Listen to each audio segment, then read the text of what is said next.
بسم اللہ الرحمن الرحیم. Please like, subscribe and share. بسم اللہ الرحمن الرحیم. السلام علیکم. میری آپ سبھی سے التجا ہے کہ ایک مرتبہ درود ابراہیمی پڑھ لیجیے گا. بسم اللہ الرحمن الرحیم. اللہم صلی علی محمد وعلی آل محمد کما صلیت علی ابراہیم وعلی آل ابراہیم انک حمید مجید. اللہم بارک علی محمد وعلی آل محمد کما بارکت علی ابراہیم وعلی آل ابراہیم انک حمید مجید. جزاک اللہ خیر. بسم اللہ الرحمن الرحیم. کیا لوگوں نے یہ سمجھ رکھا ہے کہ وہ بس اتنا کہنے پر چھوڑ دیے جائیں گے کہ ہم ایمان لائیں اور ان کو آزمایا نہ جائے گا؟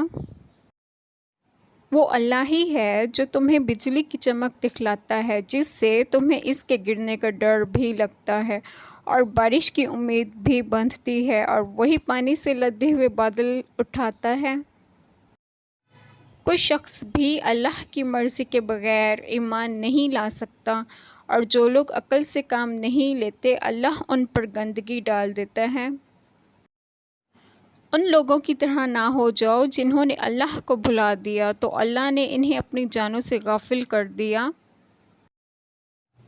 جس نے قرآن مجید پڑھا اور اس کو یاد کر لیا، اور اس نے قرآن کے حلال کیے ہوئے کو حلال سمجھا اور حرام کیے ہوئے کو حرام جانا، تو وہ اپنے گھر والوں میں سے ایسے 10 آدمیوں کی شفاعت کرے گا جن کے لیے جہنم واجب ہو چکا تھا۔ اے آسمان و زمین کے پیدا کرنے والے، تو ہی دنیا اور آخرت میں میرا ولی، دوست اور کارساز ہے۔ تو مجھے اسلام کی حالت میں فوت کر اور نیکوں میں ملا دے، اور بے شک اللہ میرا بھی رب ہے اور تمہارا بھی، تو اسی کی بندگی کرو، یہی سیدھی راہ ہے۔ آمین. جزاک اللہ خیر. بسم اللہ الرحمن الرحیم.